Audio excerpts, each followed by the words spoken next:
اعوذ باللہ السمیع العلیم من الشیطان اللعین الرجیم بسم اللہ الرحمن الرحیم الحمد للہ الذی ہدانا لہذا وما كنا لنهتدی لولا ان ہدانا اللہ لقد جاءت رسل ربنا بالحق والصلاة والسلام على النبی الامی العربی القرشی المکی المدنی الابطحی الطحامی الدافع جیشات الاباطیل والدامغ صولات الاذالیل معلن الحق بالحق ابی القاسم محمد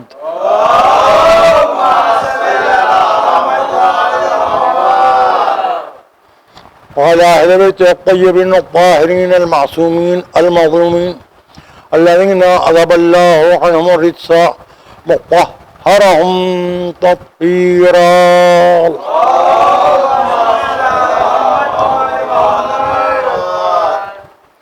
أما بعد فقد قال سبحانه وتعالى في محكم كتابه المجيد ومتقن خطابه الحميد وقوله الحق ومن يعمل مثقال ذرة خيرا يراه ومن يعمل مثقال ذرة شرا يراه. صلوات بر محمد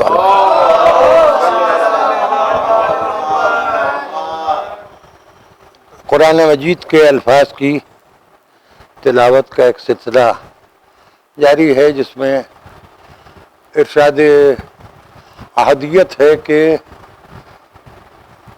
جو ذرہ برابر خیر کرے گا اسے اس خیر کا نتیجہ بھی دیکھنے کو ملے گا. خیر، اچھائی، نیکی، بہت سے الفاظ ہیں. لفظ خیر جو ہے ایک لفظ ہے اور اس کے معنی بہت زیادہ ہیں. اور اس کے بعد قرآن ہی کے الفاظ ہیں کہ وہ من یعمل مثقال ذرة شرا، جو ذرہ برابر بھی شر کرے گا اس شر کا انجام بھی اس کے سامنے آئے گا. شر، شرارت، شر، خباثت، شر، برائی، شر، گناہان کبیرہ، شر، گناہان صغیرہ، شر، غیبت، شر، پیٹھ پیچھے دوسروں کو کہنا، شر، دوسروں کو خوش کرنے کے لیے اپنے حقائق کو چھپانا، شر، سچائیوں کے اوپر پردہ ڈالنا، شر، کسی خیر کو اس لیے نظر انداز کرنا کہ کسی کو برا نہ لگ جائے، شر، بد نفسی کا وہ کمال جو نیک نفسی کی تعلیم تو دیتا ہو لیکن خود بد نفس ہو، شر، وہ واعظ کہ جو خود اپنے نفس کو بدترین خباثتوں اور حسد کا شکار بنائے ہوئے ہو اور دوسروں کو نیکی کی اور اچھائی کی تبلیغ کرنے میں کسی وقت نہ چوکتا ہو. شر، وہ نمازی جو نماز پڑھتا ہو دوسروں کو دکھانے کے لیے، شر، وہ روزہ دار جو روزہ رکھتا ہو دوسروں کو دکھانے کے لیے، شر، وہ جو حاجی حج کرتا ہو دوسروں کو دکھانے کے لیے، شر، وہ زکوٰۃ دینے والا جو زکوٰۃ دیتا ہو غریبوں میں اترانے کے لیے، شر، وہ خمس دینے والا جو خمس کی رقم دیتا ہو احسان جتانے کے لیے، شر، وہ چندہ دینے والا کار خیر میں جو اپنے قبر کا پتھر اپنی بنوائی ہوئی عمارت میں دیے ہوئے چندے کے لیے لگوانا چاہتا ہو. شر کی قسمیں اتنی ہیں کہ اب میں جو جملہ کہنے جا رہا ہوں شاید اس جملے کی قیمت مجھے بھی نہیں معلوم، آپ کی سماعت کے حوالے ہے کہ شر کی قسمیں اتنی ہیں کہ ان کو گننا ممکن نہیں ہے. خیر اتنا محدود ہے کہ ہر ایک میں پایا جانا ممکن نہیں ہے.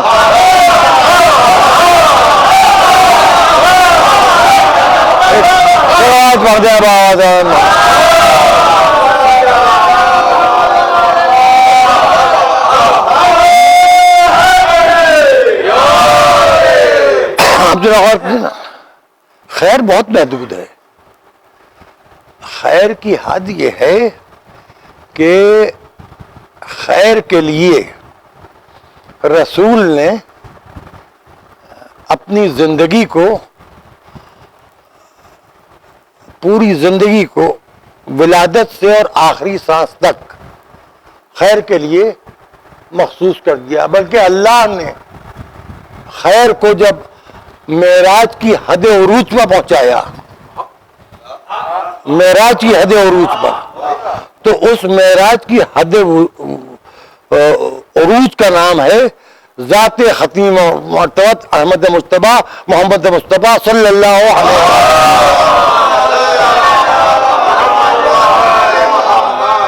لیکن اس معراج کے بعد بھی ایک پردہ نور ہے جس کے پیچھے سے کوئی ہاتھ نمودار ہوتا ہے.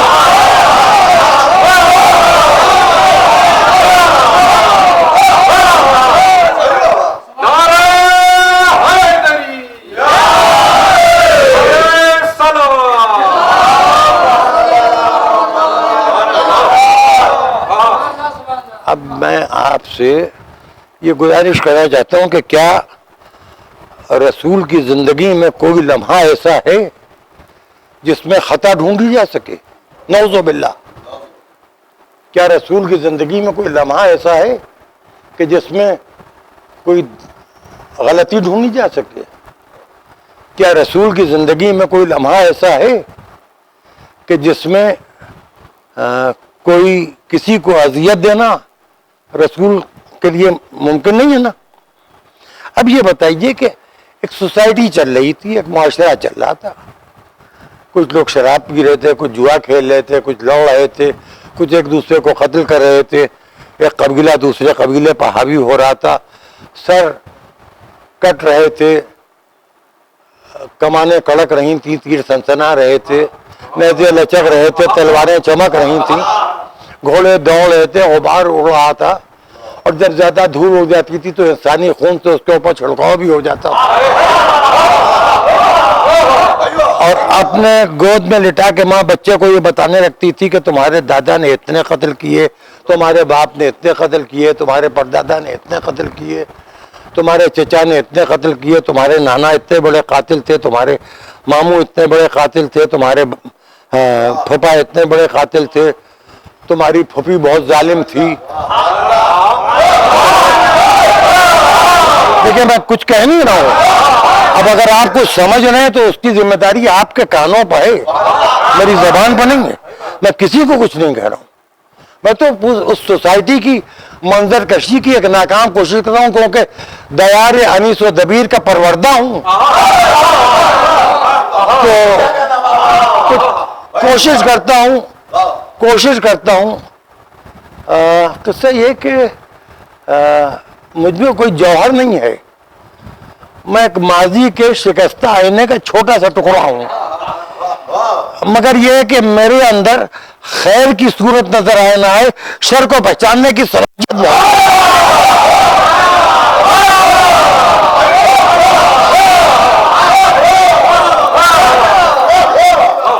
بتائیے سب کچھ ہو رہا تھا، وہی مبعوث ہوئے تھے رسالت کے لیے، چپکے بیٹھے رہتے اور ڈھونڈتے جو اچھے لوگ ہیں چپکے ان سے کہتے ہیں بھائی اسلام قبول کر لو. جیسے گھر میں اطاعت گزار زوجہ موجود تھی خدیجہ. اللہ نے خانہ کعبہ سے دیا تھا 13ویں رجب کو پیدا ہونے والا،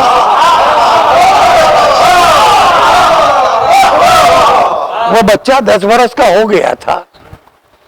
اچھا وہ 10 برس کا جب ہو گیا تھا تو وہ کام عجیب و غریب کرتا تھا. وہ بچہ یہ نماز پڑھتے تھے دونوں میاں بیوی، رسول اللہ اور جناب خدیجہ، یہ شوہر اور زوجہ. وہ بچہ جو تھا وہ نماز سے پہلے گھوم پھر کے دیکھ لیتا تھا چاروں طرف کہ ادھر سے تو کیونکہ اس کو یہ معلوم تھا کہ سامنے تو خدا ہے مگر خطرہ 3 طرف ہے، ادھر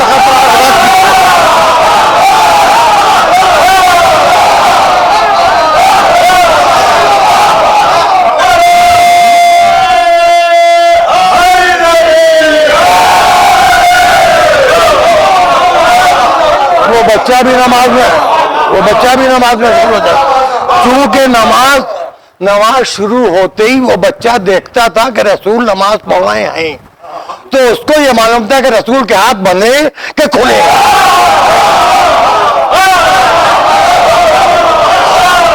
جو پیچھے سے آ کے جماعت میں کھڑے ہو گئے ان کو کیا معلوم کہ رسول کا سامنے کا حلیہ نماز کیا ہے.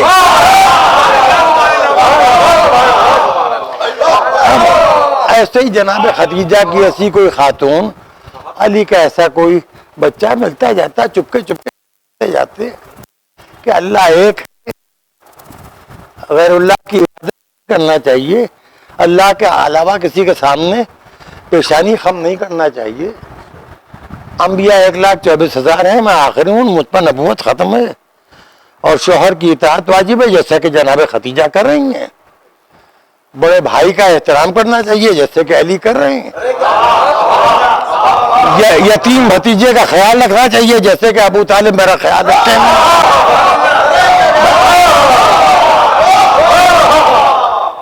اپنی بات اپنے گھر والوں تک، اپنے خاندان تک، تو کوئی غیر آ جاتا اور وہ پوچھتا ہے کہ بھئی آپ کس قسم کے ہیں، آپ تو اس سوسائٹی سے الگ کے نظر آ رہے ہیں، یہ تو بڑی گھٹیا، بڑی لڑاکو، بڑی جنگجو، اس معاشرے میں آپ ایک ہی شریف شخص دکھائی دے رہے ہیں مجھے، اور 2-3 آپ کے خاص لوگ ہیں، 4-5، اس کے علاوہ تو کوئی نظر نہیں آ رہا ہے. تو اس کو سمجھا دیتے کہ بھئی تم فارس سے آئے ہو، عجم سے آئے ہو، ایران سے آئے ہو، تم عربی زبان کو شاید اتنا نہ جانتے ہو جتنا عرب جانتے ہیں، تو لو سن لو میرے اوپر ایک کتاب نازل ہوئی ہے، کچھ سورے سنا دیتے، سلمان کو چپکے سے بتا دیتے. کوئی آدمی تھا جو زر کو ٹھوکریں مارتا تھا اور فقیروں کی خدمت کرتا تھا، وہ قریب آتا اس سے چپکے سے کہہ دیتے کہ بھئی اللہ ایک ہے، میں اس کا آخری رسول ہوں، قرآن اللہ کی کتاب ہے، اور مجھے مان لو. اچھا خاصا پوجا پاٹ چل رہا ہے خانہ کعبہ میں،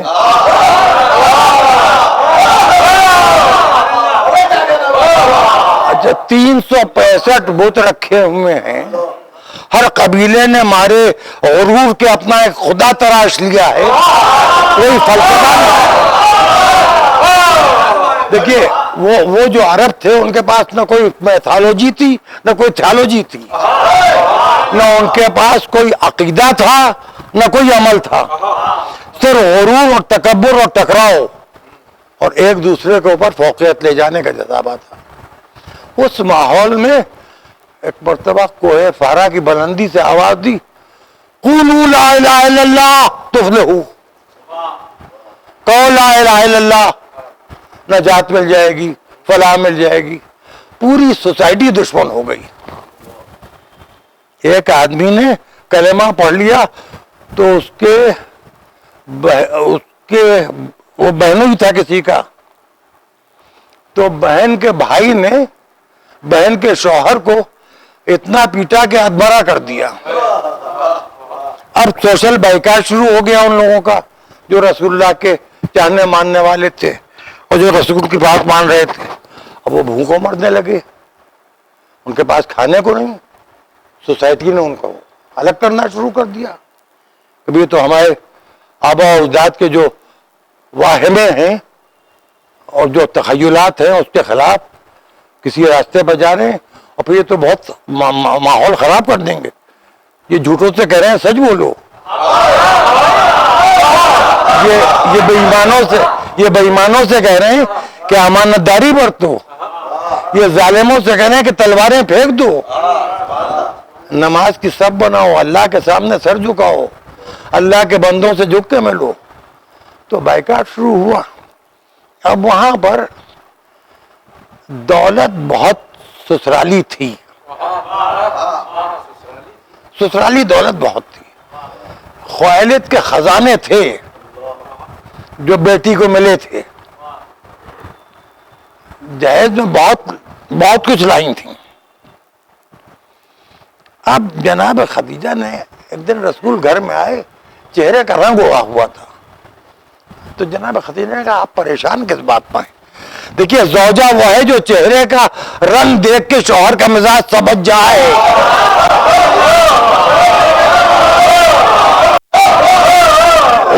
وہ بیوی قابل لعنت ہے جو شوہر سے کچھ کہے نہ شوہر کی اطاعت کرے بلکہ لپک لپک کے گھر سے نکلی چاہیے.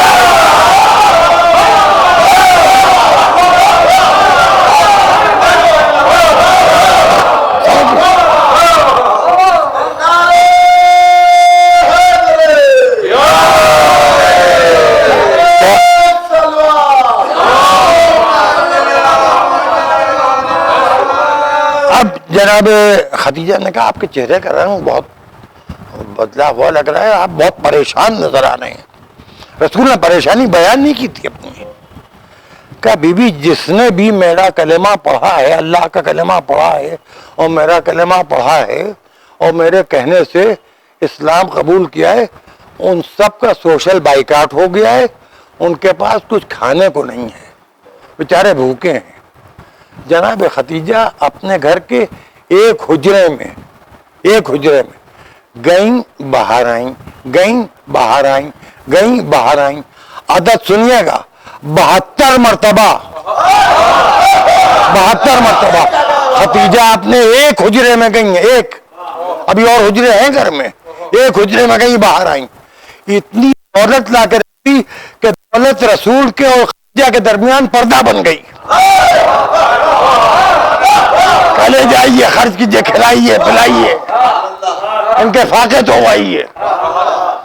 ہیں امتی رسول کے, نمک حقار ہیں خدیجہ کے. اب میں آپ کو بتاؤں یہ ماضی کہاں پہ یاد آتا ہے. ابھی سنیے گا, میں ابھی جناب خدیجہ کی طرف پھر ابھی واپس جاؤں گا. یہ جو دولت تقسیم ہوئی ہے ابھی اس میں دعوت ذو العشیرہ بھی ہے, اس کا بھی ذکر تھوڑا سا کرنا مناسب ہوگا. تو اب 3 اور 4 کے درمیان جناب سیدہ کا سن تھا. اللہم صل علی. جناب سیدہ گھر سے نکلی اور دیکھا رسول نماز پڑھ رہے ہیں, سجدے میں ہیں, اور کچھ لوگ ایک بڑا سا پتھر مل کے اٹھائے ہوئے ہیں اور یہ کہہ رہے ہیں کہ چل کے یہ محمد کی پیٹھ پر رکھ دو, یہ سجدے میں ہیں, ان کو دبا دو اس پتھر سے. جناب سیدہ نے ان کی آواز سنی, چہرے دیکھے, ایک مرتبہ 3 اور 4 برس کے درمیان کا سن کہنے کی اے میری ماں کے نوکرو,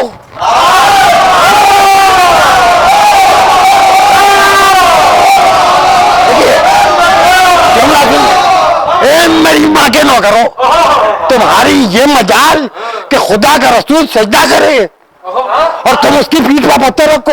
مڑ کے دیکھا خدیجہ کی بیٹی ہے, علی کی بیٹی نہیں, خدیجہ کی بیٹی ہے, رسول کی بیٹی نہیں, خدیجہ کی بیٹی ہے.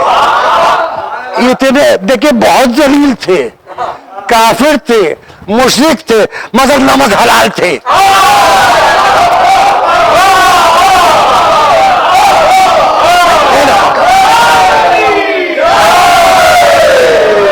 کہنے کے بھائی دیکھو مالکہ کی بیٹی نے منع کیا, یہ پتھر رکھو, چلو اپنے گھر چلتی ہیں, ان کو کرنے دو اپنے طریقے سے عبادت.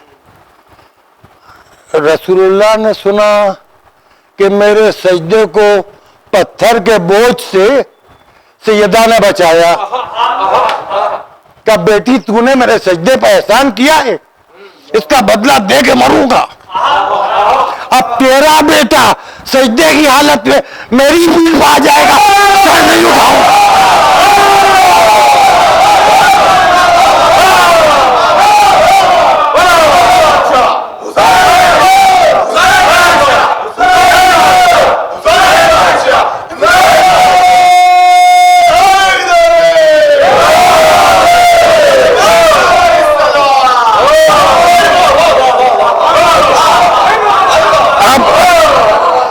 جناب اب چلیے پھر واپس چلتے ہیں اسی مکے کی اسی سوسائٹی میں جو بہت ہی برہم تھی.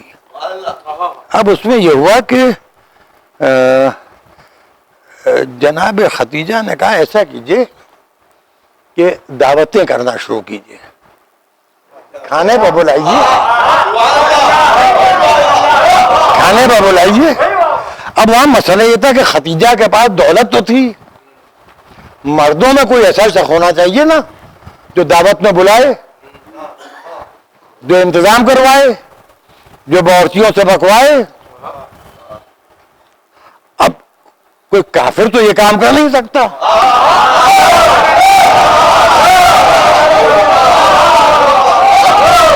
اب رسول نے کہا چچا ابو طالب آپ نے بڑی زحمتوں سے مجھے پالا ہے, اب یہ زحمت بھی آپ ہی کیجئے, لوگوں کی دعوتیں ہونا ہے, مجھے اعلان رسالت کرنا ہے, لوگوں کو سمجھانا ہے. کہا بھتیجے کوئی حد نہیں. جناب ختیجہ کی دولت, ابو طالب کی محنت, دسترخوان بچ گیا. اس وقت جتنے اچھے کھانے ہو سکتے تھے وہ سب رکھ دیے گئے, اور رسول کونے میں چپ کے بیٹھے ہیں, ابو طالب خاطر کر رہے ہیں, اور لو کھاؤ, پیٹ بھر کے کھاؤ. ارے لو بھائی تم تو تکلف کر رہے ہو, تم تو بدو عرب ہو, تم تو نوچ کے کھا لینے والے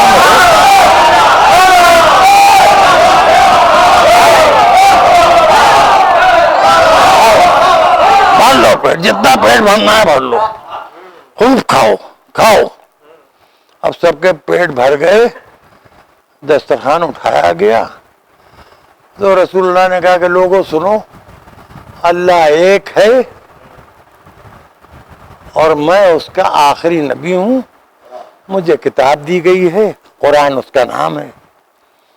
تو کھانا کھا کے دیکھیے ہنس رہے ہیں نبی, ہاں ان پر وحی نازل ہوتی ہے, ان سے ملیے, اللہ کی کتاب ان پر اتری ہے. یہ کہہ کے ہنستے ہوئے چلے گئے. ابو طالب نے کہا بیٹا اب پوچھو اپنی زوجہ سے, اگر وہ آمادہ ہوں تو کل پھر ایک دعوت کر دی جائے. یہ جو کھا کے گئے ہیں ان کو اور کھلاؤ, ہو سکتا ہے کہ آج کا نمک اثر نہ کر کے سکا ہو, وہ کل کھانا ہے بھر کے لایا جا. چلیے دوسرے دن پھر دعوت ہوئی. اب اس کے بعد سب کھانا کھایا. یہ قصے کہ میں کہانیاں آپ کو نہیں سنا رہا ہوں, جو قرآن سے تھوڑا بہت سمجھ میں آیا ہے وہی میں اپنے لفظوں میں دہرا رہا ہوں. الفاظ انداز ادا میری ہے, وہ قرآن کی ہو نہیں سکتی. قرآن علی اور نبی سے بہتر کوئی سنانے والا نہیں ہے. اب میں قرآن کی آیتیں پڑھوں, اس کے بعد اس کے ترجمے کروں تاکہ آپ کے اوپر میری قابلیت ثابت ہو کہ مجھے بہت سی آیتیں یاد ہیں, یا میں حافظ جی ہوں خدا نخواستہ.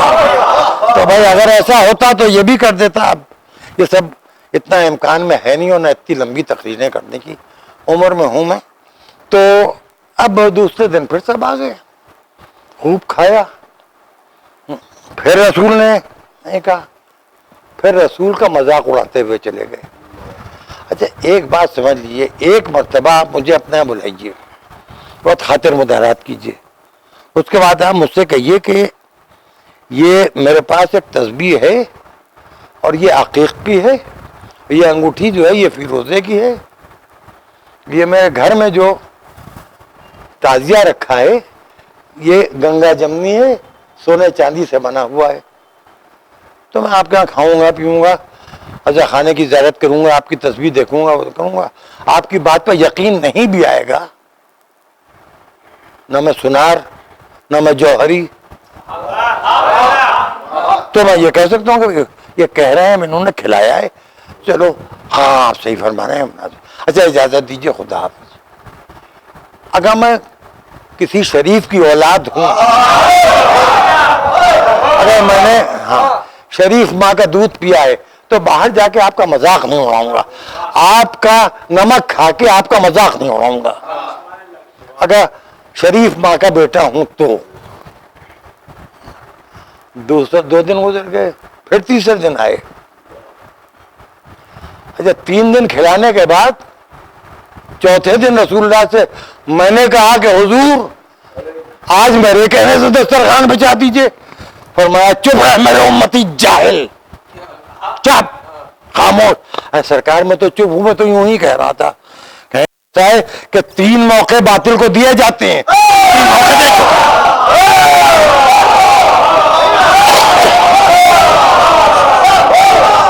یہ 3 موقع دیے جاتے ہیں, باقی روز روز کا قصہ نہیں ہے.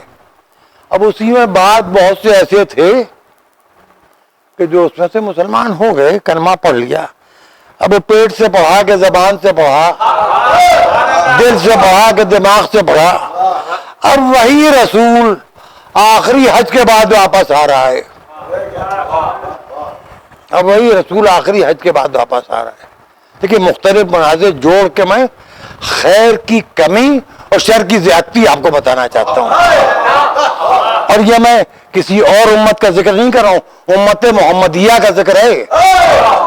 اس کا سکھوں سے، عیسائیوں سے، ہندوؤں سے، بدھسٹوں سے، یہودیوں سے کسی سے کوئی لینا دینا نہیں، یہ ہم اپنے اندر کی بات بتا رہے ہیں۔ اب 1,24,000 لوگ غدیر کے میدان میں رک گئے، رسولوں کا روکو۔ جب بلال حبشی سے کہا جو آگے بڑھ گئے انہیں آواز دے کے واپس بلاؤ، غدیر کا میدان، حبش کا رہنے والا سیاہ فام، دل روشن ہو گیا تھا، کہنا کہ میں کیا کہہ کے بلاؤں؟ میں کہو رسول آواز دے رہے ہیں، بلا رہے ہیں، آواز دو، اذان دیتے ہو، مؤذن ہو۔ تو دیکھو اگر کسی بچے سے کہا جائے پہلی مرتبہ اذان دینے کو لاؤڈ اسپیکر کے اوپر تو وہ اتنا نروس ہوگا کہ بھول جائے گا اذان دینا، لیکن کوئی آدمی اذان دینے کا عادی ہے تو اس کے لیے کہ اعلان کر دینا کون سی بڑی بات ہے؟ اچھا پھر اعلان یہ کہ رسول بلا رہے ہیں، آگے بڑھ گئے ہو، واپس آ جاؤ، رسول تم سے کچھ بات کرنا چاہتے ہیں۔ کہنے کہ کیا کہہ کے بلاؤں؟ رسول نے ایک جملہ دیا بلال حبشی کو، کسی صحابی کو یہ جملہ نہیں دیا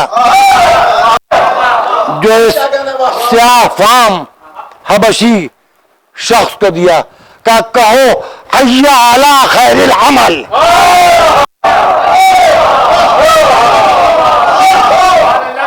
خیر عمل کی طرف چلو۔ تو اب سمجھے خیر کا مرکز کہاں ہے؟ خیر کا مرکز رسول ہمارے لیے چھوڑ کے گئے، خیر کا مرکز مکہ بھی ہے، خیر کا مرکز مدینہ بھی ہے، خیر کا مرکز دیگر اتباعات عالیات بھی ہیں، لیکن اعلان خیر کا مرکز غدیر کا میدان ہے۔ اب 1,24,000 لوگ جمع ہیں، ایک طویل تقریر، آخر میں پوچھ رہے ہیں تمہارے نفسوں پر تم سے زیادہ میرا حق ہے کہ نہیں؟ سب نے کہا ہاں آپ کا حق ہے، ابھی کسی کو معلوم نہیں ہونے والا کیا ہے۔ اچھا ایک بات میں آپ سے پوچھنا چاہتا ہوں، یہ لاک ڈاؤن میں یہ اس وقت شاید 6-7 لوگ ہو گئے ہوں گے بیٹھے جو ہیں میرے سامنے، آپ کے سامنے مجھے بات کرنے میں نہ مائک کی ضرورت ہے، نہ باکس کی ضرورت ہے، نہ ہارن کی ضرورت ہے، کیونکہ آواز لاؤڈ کرنے کی ضرورت وہاں ہوتی ہے جہاں بڑے بڑے مجمع ہوتے ہیں۔ انشاءاللہ آئندہ محرم میں کرونا کی وبا سے فرصت مل جائے گی اور وہی بارونق مجمع وہاں انشاءاللہ اسی طریقے سے آپ سب زندہ سلامت رہیں اور وہ مجلسیں عزا خانے سب آباد رہیں، اور جہاں جہاں ذکر حسین ہوتا ہے دنیا میں وہاں عزاداری اسی شان سے ہو جو کرونا کی وجہ سے اس سال نہیں ہو پا رہی۔ تو اب ایک بات بتائیے کہ رسول تقریر کر رہے ہیں 1,24,000 میں، کوئی یہ نہیں کہہ رہا ہے کہ آپ سن نہیں پا رہے ہیں۔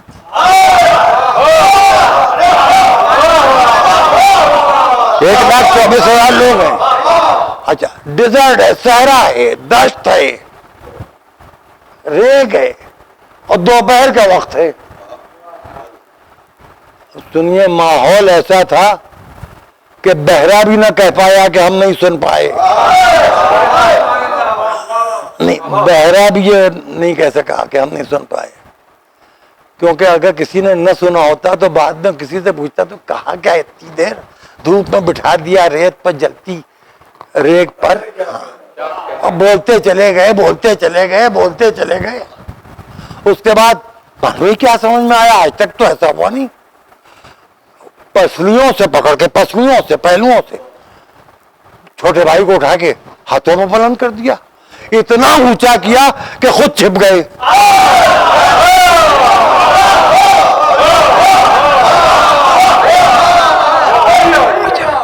جگہ کہاں سے تھی؟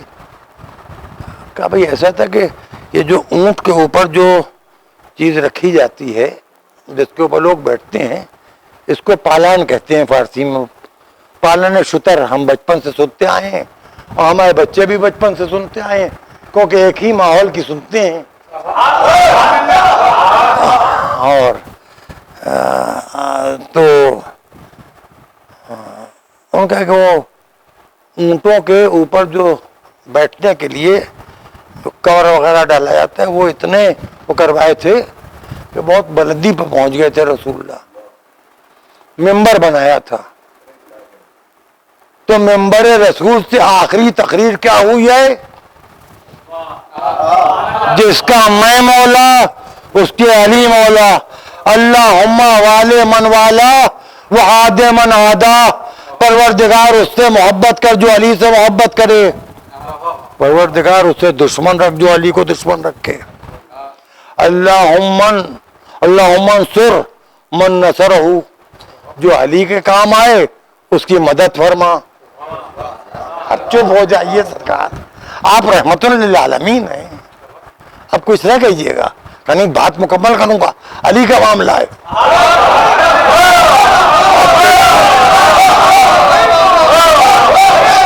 مصلحتیں تم دیکھو، موقع تم دیکھو، محل تم دیکھو. میرا ممبر مصلحتوں کے لیے نہیں ہے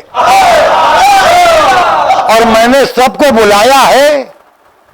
اس کا یہ مطلب نہیں ہے کہ سب کی میں مانوں گا، سب سے اپنی منواؤں گا.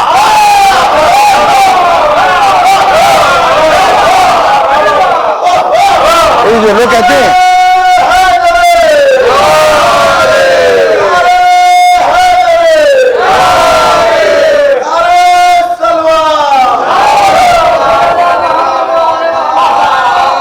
اللہم انصر من نصرہ وخذل من خذلہ، اور جو علی کی توہین کا ارادہ بھی کرے پروردگار تو اسے ذلیل فرما. یہ رسول نے دعا کی ہے.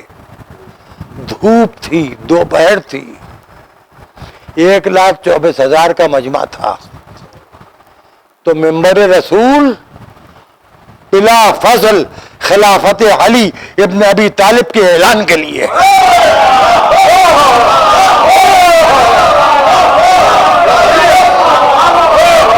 اب اگر یہ اعلان کسی کو برا لگتا ہے تو ہرگز نہ آئے.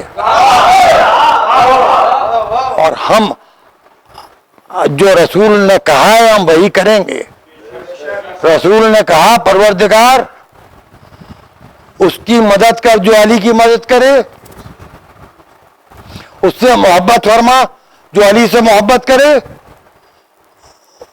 وہ عاد اور اس کو دشمن بنا لے، تو اس کا دشمن بن جا، تو باقی ہے. اور یہ جو جس کے لیے میں کہہ رہا ہوں کہ تو اس کا دشمن ہو جا، یہ فانی ہے، تو اس کو جہنم میں بھیج. یہ ہے رسول کی دعا، یہ ہے رسول کی بد دعا. اب دیکھیے مختلف علاقے ہیں، کہیں کسی ڈان کا دباؤ ہے، کہیں کسی مافیا کا دباؤ ہے، کہیں کچھ گینگسٹر ہیں، کہیں اکثریت کچھ ایسے لوگوں کی ہے جنہیں حی علی خیر العمل اچھا نہیں لگتا، کہیں اکثریت ایسے لوگوں کی ہے جنہیں اشہد ان علی اللہ اچھا نہیں لگتا. تو لاؤڈ اسپیکر استعمال نہ کیجیے، یہ کیمرے ہٹا دیجیے، یہ کراس سرکٹ ٹی وی ہٹا دیجیے، لوگوں کو بٹھا کے کم سے کم اگلی نسلوں کو سچ تو سنا دیجیے.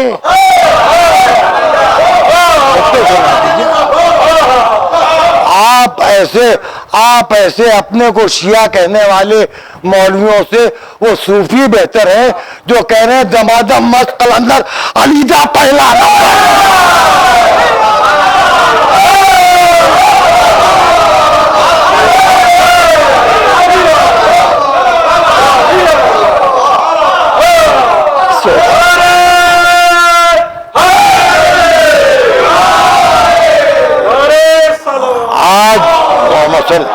ایک سوال آواز محمد. آج ایسے ہی لوگوں کی وجہ سے شیعوں میں دو ضدی طبقے بے تکے پیدا ہو گئے. ایک وہ ہیں جو ملنگ بن گئے, ایک وہ ہیں جن کو ہمارے امام ابا خبا سے ہمارے ہوئی نفرت, وہ تقلیدی کے خلاف ہو گئے, کہنے گے ہم اخباری ہو گئے. حالانکہ اردو کی اخباریت کے کوئی معنی نہیں ہے.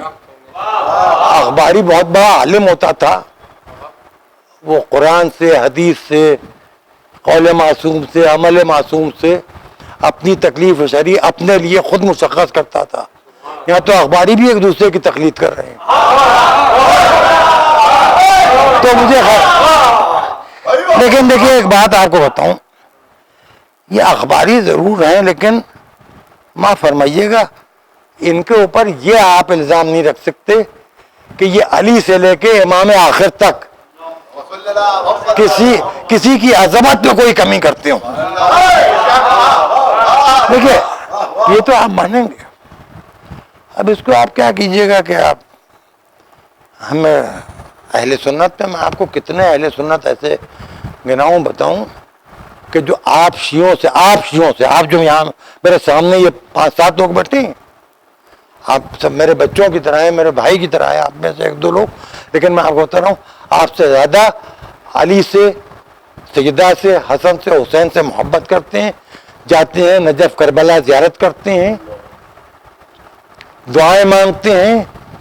حد یہ ہے کہ ہیں اہل سنت مگر امام زمانہ کو بھی مانتے ہیں اور 15ویں شعبان کو عریضہ بھی بھیجتے ہیں. پھر اگر ایسے سب سنی ہوں تو ہمارے سر آنکھوں پر,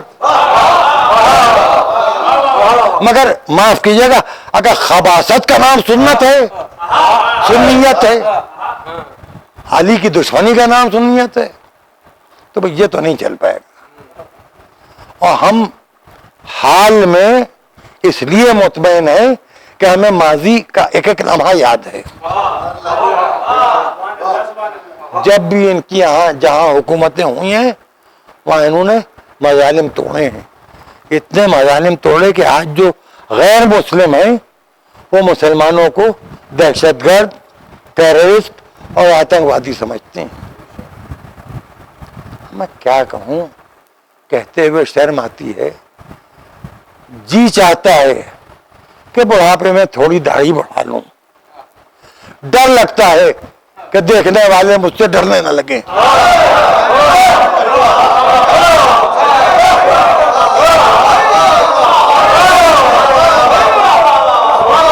آپ بتائیے کیا کریں گے, کس ماحول میں جی رہے ہیں.